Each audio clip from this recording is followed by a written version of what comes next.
Hello दोस्तों, CG job and education में आपका बहुत बहुत स्वागत है। यदि आप मेरे इस यूट्यूब चैनल पर नए हैं तो प्लीज़ मेरे चैनल को सब्सक्राइब जरूर करें ताकि आपको नई नई जॉब्स की नोटिफिकेशन मिलती रहे। चलिए दोस्तों, छत्तीसगढ़ शिक्षक पात्रता परीक्षा जो 9 जनवरी 2022 को हुआ था, उसमें हम पेपर 2 जो द्वितीय पाली में परीक्षा आयोजित की गई थी, उसमें आज हम हिंदी को देखेंगे। हिंदी का मॉडल आंसर जानेंगे कि इन 30 प्रश्नों का उत्तर क्या होगा। चलिए हम शुरुआत करते हैं दोस्तों। देखिए दोस्तों, सबसे पहला प्रश्न था आपका, स्वीकार करना के लिए किस मुहावरे का प्रयोग होता है। तो इसमें ऑप्शन था, तो इसका सही उत्तर होगा ए, स्वीकार करना। इसका सही उत्तर होगा। 32वां प्रश्न है, मुहर लगा देना मुहावरे का अर्थ है। देखिए, मुहर लगा देना मतलब किसी भी चीज़ को पुष्ट कर देना होता है, तो इसका उत्तर होगा ए, पुष्ट कर देना। प्रश्न क्रमांक 3 है, देखिए, भैंस के आगे बीन बजाए भैंस खड़ी पगुराए कहावत का अर्थ है। तो इसका उत्तर होगा मूर्ख को शिक्षा देना, बी। क्लियर है। चलिए अगला प्रश्न हम देखते हैं। प्रश्न क्रमांक 34 का अध्ययन करते हैं कि इसमें क्या कहा जा रहा है। देखिए, गेहूं के साथ घुन भी पीस जाता है कहावत का अर्थ है। तो इसका सही उत्तर होगा डी, बुरे की संगति में भले भी बदनाम हो जाते हैं। गेहूं के साथ घुन भी पीस जाता है। अगला प्रश्न है, प्रश्न क्रमांक 35 है कि समास पद्धति किस भाषा की विशेषता है।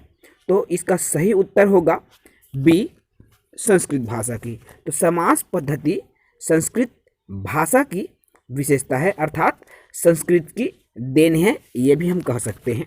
अगला और प्रश्न क्रमांक 36 है दोस्तों। देखिए, आपका गणना की दृष्टि से संज्ञाएं कितने प्रकार की होती है। तो गणना की दृष्टि से संज्ञाएं कहीं कहीं 3 प्रकार का बताया गया है, तो कहीं कहीं 8 प्रकार का भी बताया गया है। इस प्रश्न में डाउट है, तो आप कमेंट करके बताइए कि इसका उत्तर क्या हो सकता है। चलिए हम अगले प्रश्न की ओर बढ़ते हैं दोस्तों। देखिए, आपका अगला प्रश्न है प्रश्न क्रमांक 37। तो प्रश्न क्रमांक 37, सार्वनामिक विशेषण के भेद नहीं है। इसका सही उत्तर होगा व्यक्तिवाचक विशेषण, बी। व्यक्तिवाचक विशेषण सार्वनामिक विशेषण के भेद नहीं है। प्रश्न क्रमांक 38 है, किस वर्ग के सर्वनाम के मूल रूप एकवचन तथा बहुवचन में समान होते हैं। देखिए दोस्तों, इसमें किसी ने पुरुषवाचक लगाया है, क्योंकि पुरुषवाचक में उत्तम पुरुष, मध्य पुरुष और अन्य पुरुष का अलग अलग प्रकार होता है, लेकिन इसका सही आंसर डी होगा, संबंधवाचक तथा अनिश्चयवाचक। अगला बढ़ते हैं आगे। प्रश्न क्रमांक 39। देखिए, 2 या 2 से अधिक धातुओं से बनी हुई और नया अर्थ देने वाली क्रिया को कहते हैं तो संयुक्त क्रिया। इसका उत्तर होगा 39 का सी, संयुक्त क्रिया। प्रश्न क्रमांक 40 है, ध्वनि के मेल से बने सार्थक वर्ण समुदाय को क्या कहते हैं। तो ध्वनियों को मेल से जब कोई शब्द बनता है तो उसे शब्द कहते हैं। तो इसका उत्तर होगा डी, शब्द। लेकिन इसमें भी डाउट की स्थिति है, क्योंकि इसमें स्पष्ट रूप से सार्थक वर्ण समुदाय बोला जा रहा है। शब्द 2 प्रकार के हैं, सार्थक और निरर्थक दोनों हो सकते हैं, लेकिन अगर सार्थक की बात कर रहा है उस स्थिति में ये शब्द आएगा, और यदि निरर्थक है तो अक्षर की हो सकता है। तो चूंकि सार्थक की बात है, इसलिए इसका उत्तर डी होगा। चलिए प्रश्न क्रमांक 41 की ओर बढ़ते हैं। देखिए, प्रश्न 41 है, श्रृंगार का तत्सम रूप क्या होगा। तत्सम अर्थात जो संस्कृत जैसा हो, संस्कृत है ना, तो श्रृंगार, बी इसका सही उत्तर होगा। प्रश्न क्रमांक 42 है, देखिए, अज शब्द का अनेकार्थक शब्द नहीं है। तो अज का आपका अनेकार्थक कौन सा नहीं है। इसका उत्तर होगा बी, कामधेनु, अर्थात कामधेनु अज शब्द का अनेकार्थक शब्द नहीं है। प्रश्न क्रमांक 43 है आपका, इंसानियत में निम्नलिखित में से कौन सा प्रत्यय है? तो इंसान धन इयत इंसानियत होता है, तो इसका उत्तर होगा बी, इयत प्रत्यय इंसानियत में लगा है। अगला प्रश्न है दोस्तों, प्रश्न क्रमांक 44 है, इनमें से कौन सा शब्द भानु का पर्याय नहीं है? तो भानु का पर्याय जो शब्द नहीं है वो होगा डी दोस्तों, उड़ुपति। उड़ुपति भानु का पर्यायवाची शब्द नहीं है। अब अगला है दोस्तों आपका अनसीन पेसेस, जिसे हम अपठित गद्यांश कहते हैं। प्रश्न 45 से 47 इसको भी हम देख लेते हैं। प्रश्नों को हम सीधा उत्तर की ओर चलेंगे। देखिए दोस्तों, आपका प्रश्न क्रमांक 45 है, व्यक्ति का व्यवहार कैसा होना चाहिए? तो व्यक्ति का व्यवहार विनम्रतापूर्ण होना चाहिए, उद्देश्य के उच्च आशय को स्पष्ट करने वाला, विचार और निर्णय की स्वतंत्रता भी। तो इसका उत्तर हो जाएगा डी, उपरोक्त सभी। प्रश्न क्रमांक अगला है दोस्तों, प्रश्न क्रमांक है आपका 46। तो देखिए इसमें प्रश्न क्रमांक 46 क्या कहता है कि निम्नलिखित में से क्या सही नहीं है? तो इसका उत्तर हो जाएगा दोस्तों आपका, देखिए इसका उत्तर डी हो जाएगा, डी इसकी उत्तर नहीं है। क्लियर है? तो प्रश्न क्रमांक 46 का उत्तर हो जाएगा डी, उपरोक्त में से कोई नहीं होगा। चलिए अगला देखते हैं। देखिए दोस्तों, प्रश्न क्रमांक 47 है, दब्बूपन से व्यक्ति पर क्या प्रभाव होता है? तो निर्णयहीन हो जाता है और मंदबुद्धि जैसा काम करने लगता है। तो इसका उत्तर हो जाएगा सी, दब्बूपन से दोनों चीज़ें होती है। तो इसका उत्तर ए और बी दोनों हो जाएगा, अर्थात इसका उत्तर आ जाएगा सी। प्रश्न क्रमांक आपका 48 है दोस्तों।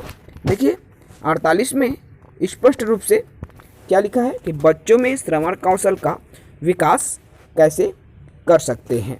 तो सुनने के आवश्यक तत्वों का विकास करके। तो इसका उत्तर हो जाएगा ए, सुनने के आवश्यक तत्व है उनका विकास करके हम बच्चों में श्रवण कौशल विकसित कर सकते हैं। चलिए अगला देखते हैं। प्रश्न क्रमांक 49, तो बच्चों में लेखन कौशल के विकास का अर्थ है?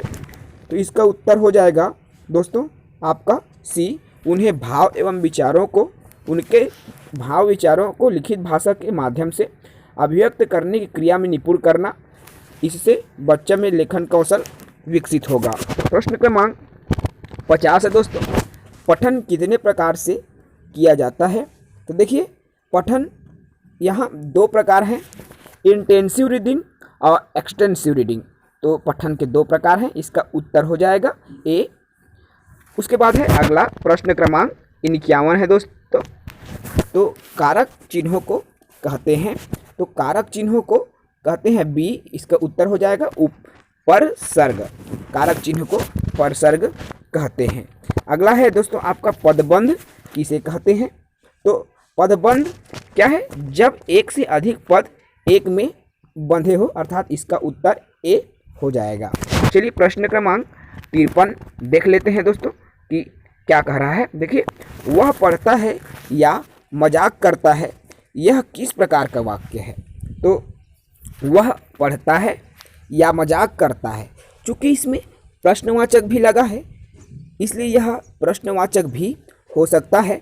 तो इसमें थोड़ा सा डाउट है दोस्तों, क्योंकि दोनों में से कुछ भी हो सकता है, लेकिन हम जहाँ तक संदेहवाचक ले सकते हैं। चलिए अगला है प्रश्न क्रमांक 54 है, क्या कहता है? तो विराम चिन्हों की आवश्यकता होती है भाव विचार की अभिव्यक्ति, वाक्यों की सुंदर गठन, लेखन की मनोदशा को स्पष्ट। तो इसका उत्तर हो जाएगा डी, उपरोक्त सभी के लिए हम विराम चिन्हों का उपयोग करते हैं दोस्तों। चलिए अगला देखते हैं दोस्तों, योजक चिन्ह का प्रयोग होता है।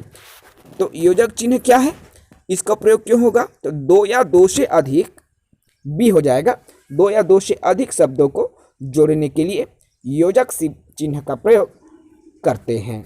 चलिए अगला है प्रश्न क्रमांक 56।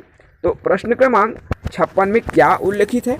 निम्न में से हिंदी में अल्प प्राण महाप्राण का जोड़ा नहीं है। तो इसका उत्तर हो जाएगा बी क या। ये अल्प प्राण महाप्राण का जोड़ा नहीं है। क्यों नहीं है दोस्तों?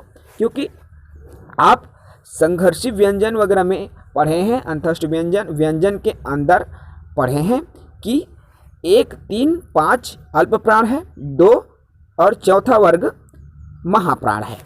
तो ये अल्प प्राण और महाप्राण का जोड़ा नहीं है, तो इसलिए 56 का बी आ जाएगा। प्रश्न 57 है, एक ध्वनि या एकाधिक ध्वनियों की इकाई को जिसका उच्चारण एक झटके में होता है क्या कहते हैं? तो इसका उत्तर हो जाएगा सी, अक्षर कहते हैं। प्रश्न क्रमांक 58 है दोस्तों, दाल पक रही है, यह किस वचन को दर्शाता है? देखिए दोस्तों, इस प्रश्न में भी डाउट है। यदि आपको इसका क्लियर आंसर पता है तो आप नीचे कमेंट जरूर करें, क्योंकि कई लोगों का कहना है कि कई लोगों ने जब क्वेश्चन सॉल्व किया है तो किसी ने एक वचन डाला, किसी ने बहुवचन, तो किसी ने इनमें से कोई नहीं है को डाला है। तो इसमें संदेह की स्थिति बनी हुई है, तो इसे आप थोड़ा सा डाउट में रखें। मॉडल आंसर जब जारी करेगा व्यापम तो क्लियर हो पाएगा। चलिए अगला प्रश्न है आपका, हिंदी में आधारभूत वाक्य कितने प्रकार के होते हैं? तो देखिए दोस्तों, अर्थ के आधार पर वाक्य के 8 प्रकार सुनिश्चित किए गए हैं।